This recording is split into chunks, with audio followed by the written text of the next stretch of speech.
hear from. In fact, let's do it right now, because I was going for a walk around Sandpatch on the weekend, around the Albany windfarm, near the very rugged coastline. And I think there are a few times you could really use the word rugged when you talk about the coastline, when the waves are really crashing in with its full power behind it into the coastline. And Sandpatch on the coastline of Albany would be one of those spots. And as I went for a bit of a walk, which of course includes some of the Bibbulmun track, there was this area that was cleared off, a very small area amongst the very thick vegetation, and there was like this tarpaulin-like material which was covering the ground. So it was obviously cleared and somewhat flat, but it was an area designated for some kind of purpose. Something very specific happens in this area. And then if you look at the very top of this place, there's a sign etched into a wooden beam, and the sign says that it's the Southern Slope Soarers. The Southern Slope Soarers. This area belongs to them.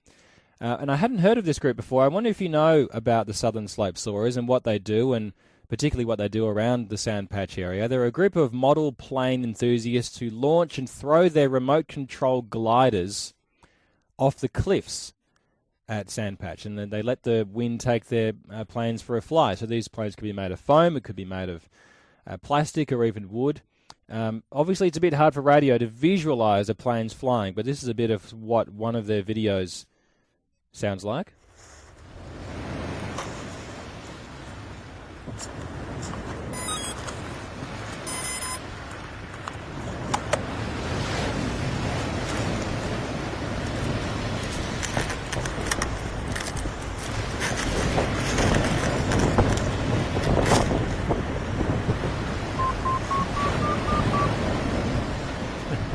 You can hear the beeping there. It sounds like some very specific code going into that plane. But let's find out a bit about the Southern Slope Soarers, and obviously that word southern being very specific and unique to this part of Western Australia. Steve Revell is part of the group. Thanks for coming on, Steve. Yeah, it's all right. So if people may have seen that very similar sign at Sandpatch, Southern Slope Soarers, who are you? What do you do? Well, we're just a small group at the moment, but it fluctuates depending on how many members are interested at the time. Basically, what we're doing is we launch the glider into the southwest. So if we're standing at the wind farm, the wind's blowing in a southerly or southwesterly direction, it forms a wave very similar to surfing on a surfboard. So when we launch the plane, it's actually surfing on the wind that's coming over the top of the edge of the cliff, similar to like the kite flyers do or the parasailers do. Now, because we are in the Great Southern and that area is extremely windy, I mean, there is a wind farm there, as we know, how unique is it that a group like yours could only exist in a part of WA like this? How common is a group like the Southern Slope Soarers, Steve? As far as I know, the Southern Slope Soarers is the only sort of official slope soaring site in Western Australia.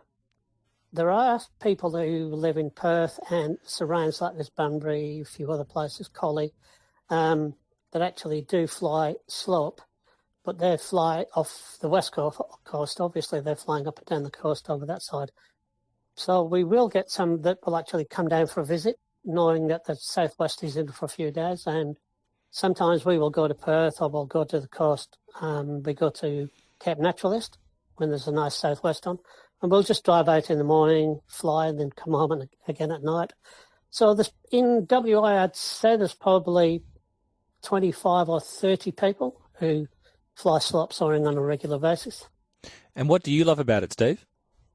Yeah, it depends what you're throwing off the cliff. If you're throwing like a foam glider or a balsa, it can be very relaxing. As you can throw it off and you can sit and sip a coffee and have a chat, and it just literally floats backwards and forwards, maybe doing 10 kilometres an hour.